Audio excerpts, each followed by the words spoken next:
dowlad goboleedka Jubbaland ayaa waxay walaac xooggan ka muujisay ka bixitaanka qorshaha ciidamada ATMIS ee Soomaaliya waxayna ku tilmaamtay qorshe aan laga fiirsan.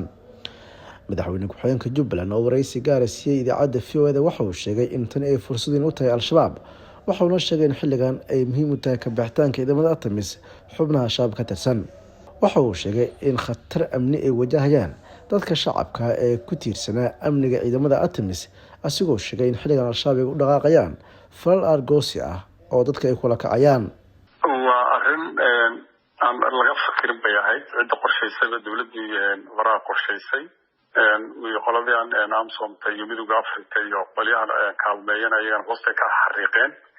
laakiin hadda waa deegaanada ka baxayaan deegaanada baxaya weli sida loola wareegi lahaa way adag tahay oo ciidankeena loo wareegi lahaa marka halkaas khatar baa ka imaanayso cadowga horumar buu ka helayaa dadka shacabka oo deegaanada deganaa oo ku tiirsanaa ciidamada Soomaaliya iyo ATMIS iyo deegaanada ay joogeen inay ka argoostaan dhibaateeyaan bay noqonaysaa. waa horena mar badan waristan ku sheegay waa qorshaan in badan laga fikirin oo lagu degdegay laakiin haddana waa go'aan aad arkayso in sidiisii loo furiyo la rabo wala la tacaali doono waa maaragtay wala la macaamili doono si noqoto laakiin qorshe ma ahayn si weyn looga fikir ma ahayn in la hakiyo hay'adaha mar badan buu codsanay madashana way ka wada hadleen dowladdu waa la weydiisay bal in la hakiyo qorshaha dib loo fiiriyo December-tii hore dib u dhacay oo way dhageysteen codsigii iyo wixii kala gedisnaa laakiin hadda June way ka go'an tahay inay dhamaan marka anaga waxa aan ku talagalnay way jirtaa meelaha hadda Jubbaland khusayso ka baxayaan sidii aan ula tacaali lahayn